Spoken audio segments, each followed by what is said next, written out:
Love only breaks up to start over again. You'll have the babies, but you won't have your man. While he's busy loving every woman that he can. I said I'm gonna leave you 100 times a day.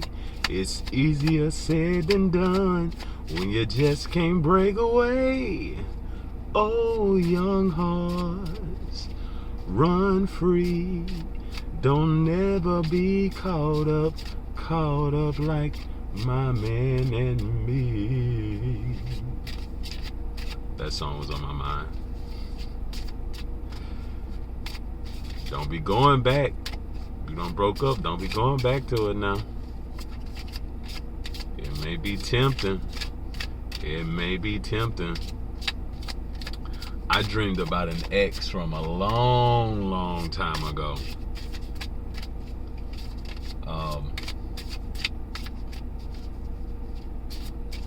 Yeah, which is weird because that's like some years and years and years in between, you know, that relationship and today. But I dreamed about that. But anyway, this reading, let's see what energies come up. What messages do we have? I'm getting, it just rained a little bit too. Just for a little bit as I was driving over here. Let's see. Anything from this spirit? I got two. So I didn't mention yesterday too, I'm always thinking about the animals that I come across. I saw quite a few things actually, but I'm gonna speak about the hummingbird. Saw the hummingbird pop up and quickly leave. Hummingbirds have like a lot of significance when it comes to Native American spirituality. I think maybe hummingbirds are kind of indigenous to, you know, the Americas, so perhaps that is the reason why it's significant. I've never really, you know, kind of, you know, indulged, you know, kind of consciously in like this Native American type of spirituality, though I have Native American ancestry, but kind of organically, it seems like a lot of the themes that come up for me seem to be a part of Native American ancestry. So things like feathers, bird spirits, even as I've traveled, my intuition seems to pick up on things that seem to be more Native American in nature, right? But so the hummingbird spirit. So I believe that that is said that with Native American spirituality, they believe that the hummingbird spirit often represents the ancestors. You know, I think across a lot of cultures we talk about ancestor spirits, right? For me, in the dream state, it's a very common occurrence for me to pick up on passed on loved ones. I see passed on loved ones pretty often in the dreams, but I also think that as I've heightened some of my spiritual gifts, that spirits that I may not necessarily recognize probably see, let's call it a light, and then are perhaps drawn to me. So even when I was in like a place like Slidell, Louisiana, it seemed that there were so many young spirits around me, and then even I recall like the spirit trying to say, well, I know you. It was almost like they were trying to show me like my phone number in their phone or something like that. I was getting that type of energy. But in seeing the hummingbird spirit, I feel like there's a very particular ancestor who may be around at this time, who's helping you, who's guiding you, who's fighting for you, particularly because I'm thinking about this warrior spirit deck, right? So what do I see? Anka, A-N-K-A, kin of the Red Hawk tribe. So even what I was just talking about, you know, perhaps you have this ancestral kinship to a particular type of tribe. The hawk spirit is there. Of course, hawks are predator, you know, at the kind of the top of the food chain, it's a predator bird. So it's definitely tapping into kind of warrior spirit here. I see the full moon at the very top of this, so it's very strong, pronounced, the harvesting of this type of hawk-like energy. The hawk is very particular to me because I've seen like hawks just pop up in very intense moments to let you know that there is spirit around. And I just saw like a little red bird flying, and I always think about the red bird as being like the Holy Spirit. So perhaps part of your tribe, it really is connected to this this holy ancestor. You come from a very powerful lineage of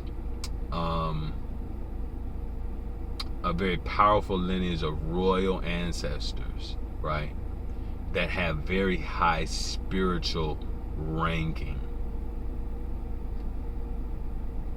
The number is 39, which is a 12, and there's 12 signs of the zodiac. This gives me perhaps Piscean energy, which, you know, would connect to very high priestess energy, would connect to very heightened intuition, dreams, things like that. And you have this very beautiful card with this buck, this deer spirit. El-Haz, divine might foretold. Divine might foretold. And you have that moon right there on the third eye of this buck, and it has 1, 2, 3, 4, 5, 6, 7, 8 points. And this is a 31, which is a 4, and then 8 points on it. That's giving me multiplication.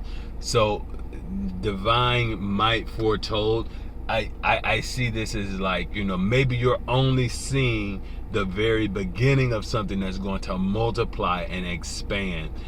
I have a very interesting story about deer in Mississippi, where I was born and raised. I went back to visit once, and I was visiting a relative and then driving back late at night. And for some reason on that ride back, it was on like a back road, and that can be a little unnerving when you're back on the back road, but I saw so many deer driving back. And as I finally and even at one point, I looked out the side of the passenger window, and there was a deer just running right along in step with me. And then finally, when I got to my destination and was turning off onto this little dirt road, there was a deer standing right there at the entrance. And so that was very significant to me. It was almost like I'm feeling like, even though I was kind of nervous about that drive, and it being on these back, dirt back roads and whatnot in the dark, it was like I had this deer spirit kind of traveling with me. The eyes on this deer kind of stand out for me too. So I think this is about what you see kind of unfolding, and perhaps you don't see it yet, but you will see it very soon. And even like above the antlers, all that rainbow and pink and like iridescence, like that kind of stands out to me. That feels like very, because I'm seeing like, with these together, I'm seeing like all this orange down here, but then up here above the antlers, something, this looks very magical, something coming from the infinite, something like twinkling down here. So that's some very interesting kind of energy. 31 and 39, from like in the 30s, from the 1 to the 9.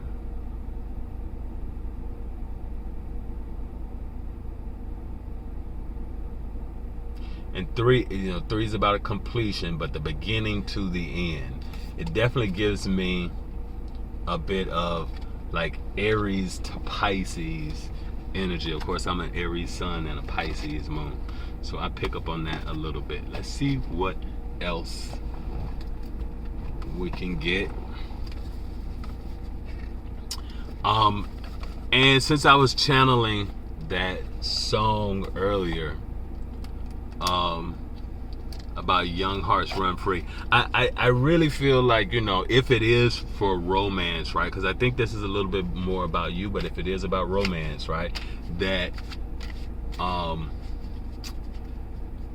it may be tempting to think about something from the past, like someone from the past perhaps wants to come back up, wants to invade your energy, right?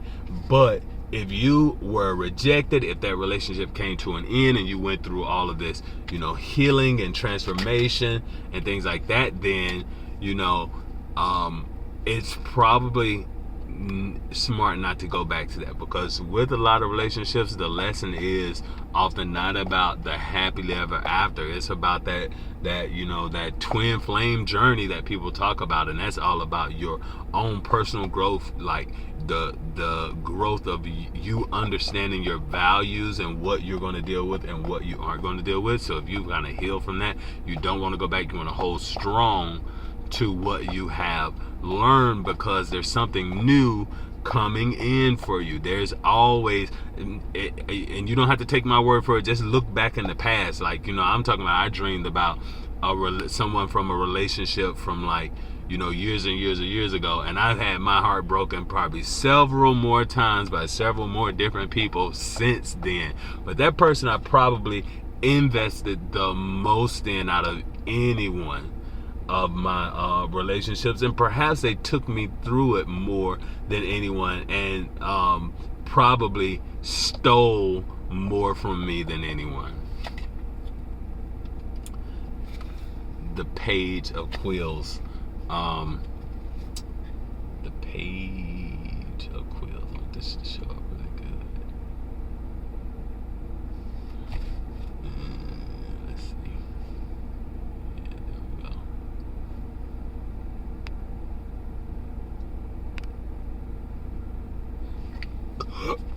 go. It will be found, in fact, that the ingenious are always fanciful, and the truly imaginative never otherwise than analytic. This reminds me of something that a friend of mine once told me. She's Nigerian, but she was born in Brazil. Very smart, brilliant girl who I worked with when I first moved to New York. She introduced me to some really amazing people. One of whom was Zosha Rockmore, who I love. She's one of my favorites. They're both very gorgeous. They give me like, models. But she's super smart. She started a couple companies, and we kind of chat back and forth occasionally. When she's working on some projects, she calls me up for a couple little things. But I worked in a very analytical part of advertising. I looked at spreadsheets a lot. But one of the things she told me was like, you don't have to have blue hair to be creative. And I think that may be a thing, like certain people maybe don't. Now I've had people call me, creative genius. I like to think of myself as being super, super imaginative, but I also did this very practical, numbers-based work where I'm looking at click-through rates and conversion rates and optimizing campaigns and using data to drive insights on how we can better and more effectively run our campaigns, and presenting this to very numbers oriented people, very ROI focused clients, right? But at the same time, I'm doing this very intuitively based stuff. And sometimes people say that, one is right brain, one is left brain. You don't have to be either or. You can be both. You can be a person who understands numbers, who's very good at mathematics, but then also still have this very imaginative and creative brain. I love the arts. I love visual arts, performing arts, writing music. I open the trunk, things like that. Let me, for some reason I just spotted that. Let me close that real quick.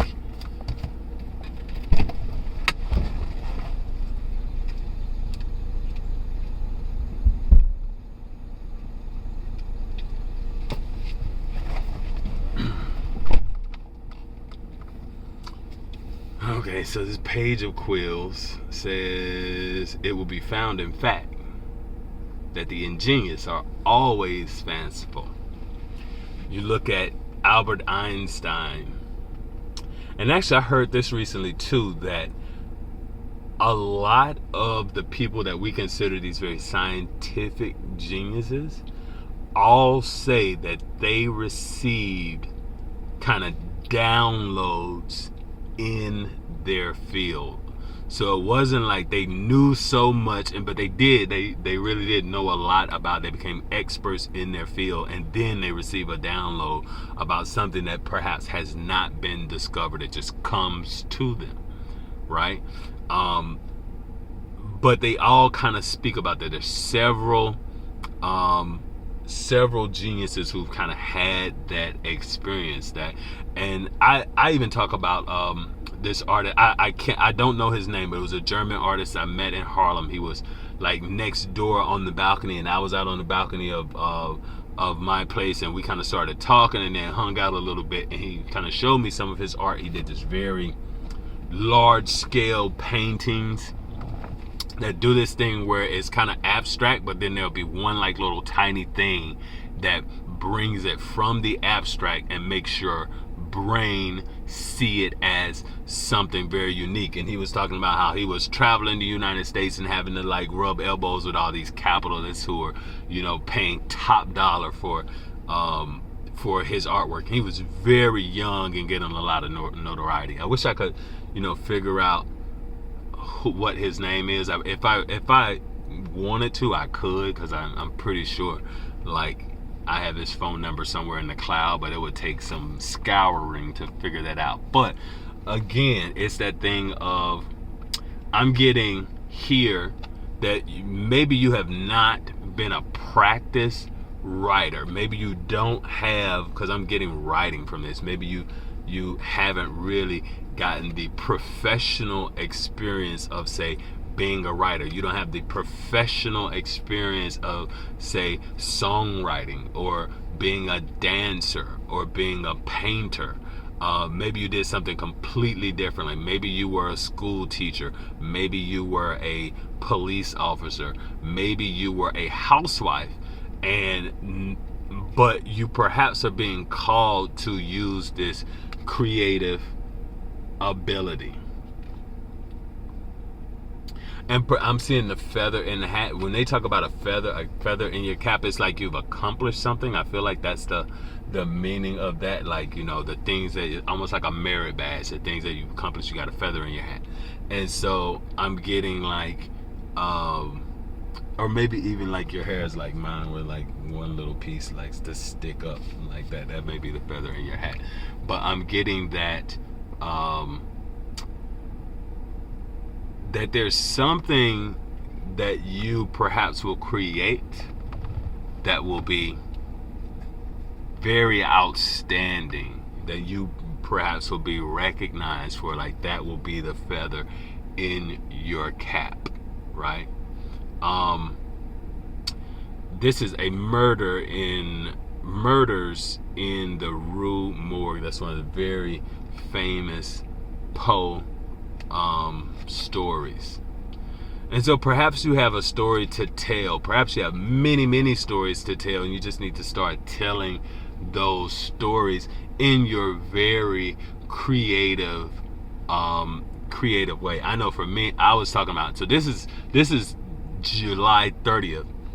We were doing, I was participating. When I say participating, I don't mean that I did all of it, but I was really, especially in the beginning, kind of focused on this 30-day It's a little spider right there. Look at that. That little spider.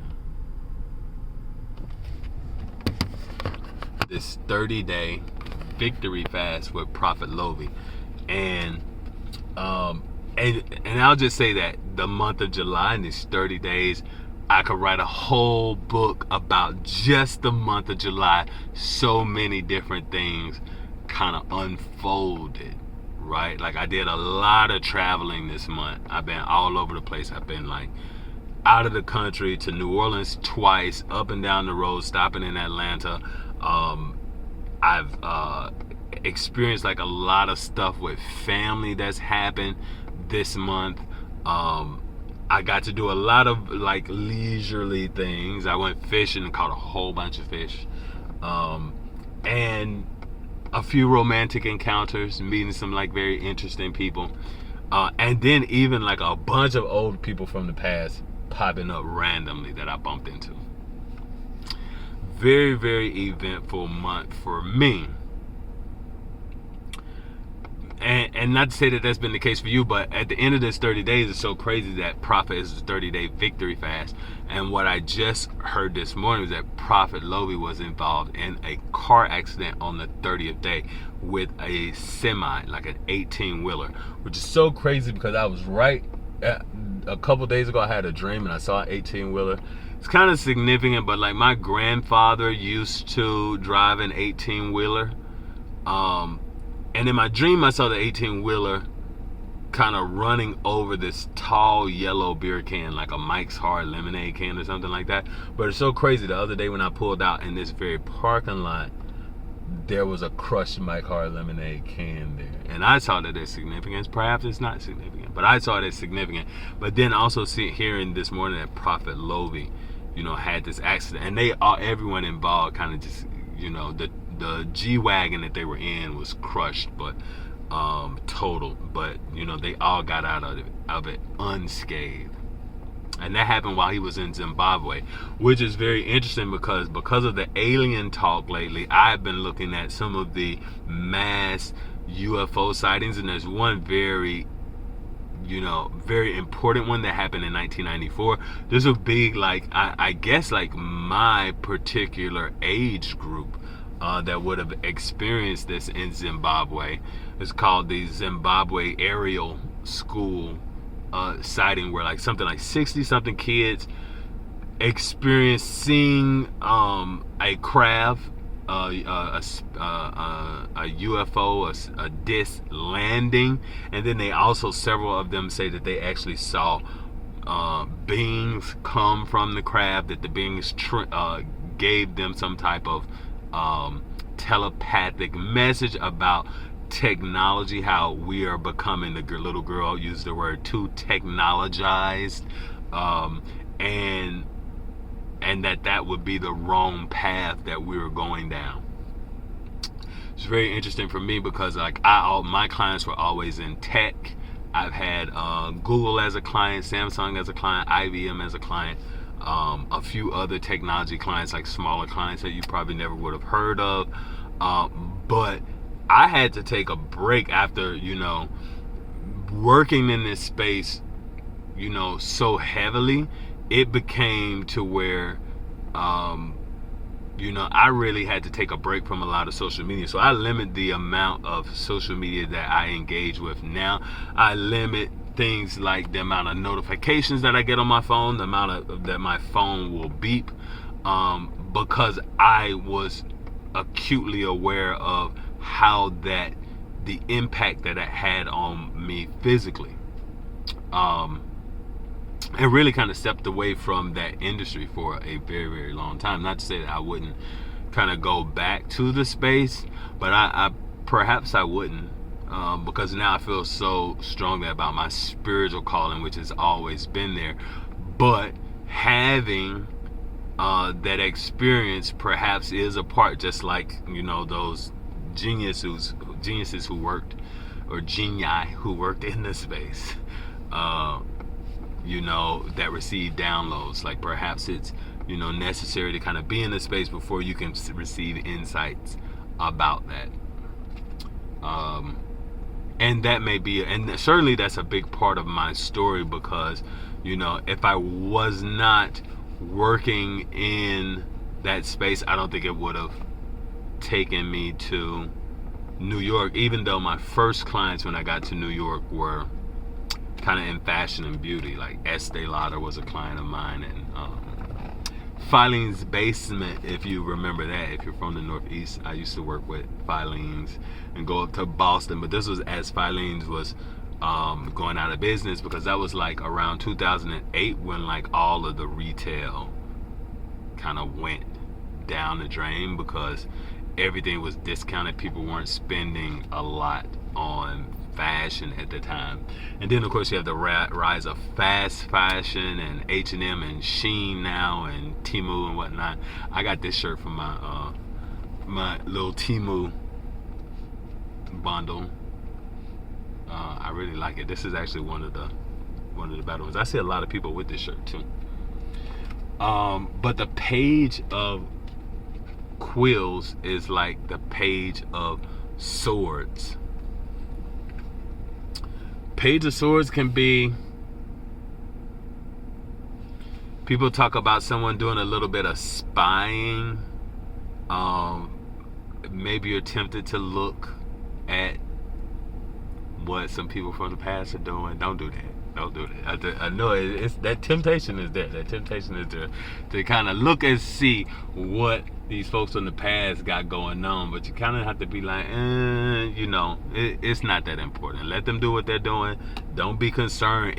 Sometimes that can be hard, especially if like you're in proximity to them. So like if they're not around you, you maybe would never even think about it. But I know, like, I bumped into some people recently, and it kind of piqued my curiosity. So that reason, you may want to do that. But pages also make an announcement. So pages are like, so this may be the announcement that you're going to try something new and different. This may be a new little battle with someone too. Like, so something that may come up where it's like a new little fight or argument. Let's see what else I'm seeing in this with this read. So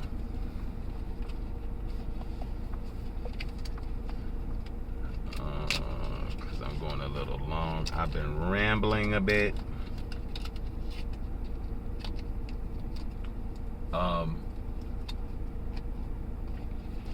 Yeah, also, so in my dream before I saw this X, I was also seeing like this, seemed like someone with like like some kind of weapon, but they weren't very close. They were kind of far, and like they were like shooting, but I know that that's kind of like this feeling of a threat from someone, and perhaps someone is trying to threaten you or trying to send negative energy your way. That's why it's really good not to really think about these people. I saw nails on the chalkboard.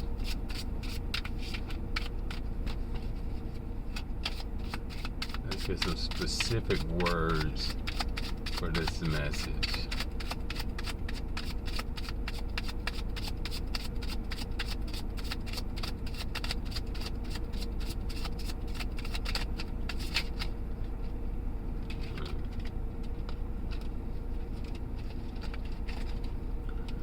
Okay, moons over my hammy.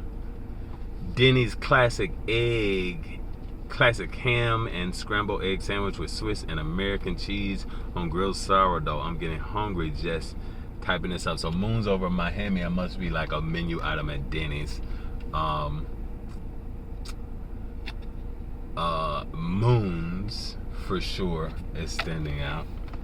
I want to jump out of my hand. Over my hammy. Someone may be I don't know what this one. Moons over my hammy. And then I got idiotic and magical. Someone may think you are doing magic, magical, enchanting, miraculous, marvelous. Something very special, something like a miracle, something like magic is bound to happen very soon. You probably don't really quite understand that. And then idiotic, foolish, dumb, and moronic. So you may be around some idiots at this time, or people maybe think that you're an idiot until you work your magic. They think like, this stuff is idiotic until like it's something very magical that happens, and then they can't really say anything. But perhaps that thing is going to happen around the time of the full moon. That may be coming sometime soon. Danny's. Someone, maybe perhaps you're dealing with a Danny.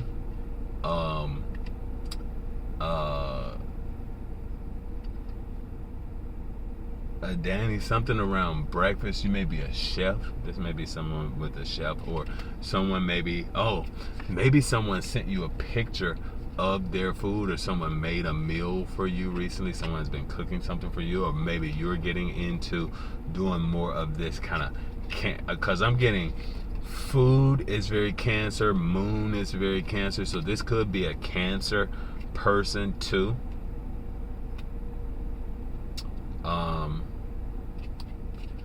You may be eating a lot lately. I think that's kind of happened for me too. Magical, enchanting, miraculous, miracles. A miracle is bound to have a marvelous miracle. And even if people kind of think that your beliefs are idiotic, that your beliefs don't make sense, what does it matter to them? Why would you care what they think? They do idiotic stuff all the time, and no one, and they don't question that, right? I'm sure you can think of many choice words on how to dismiss what people think. Know what I'm talking about? You know what I'm talking about. All right, let's close this out with one final one, and that is Saturday at Costco. Welcome to the mosh pit of savings. Saturday at Costco. If you went, today is Sunday, but yesterday if you went somewhere, maybe somebody saw you and you don't even know that they saw you somewhere in the store. It might have been Walmart, but it could have been Costco too. What do I think when I go to Costco? I don't know.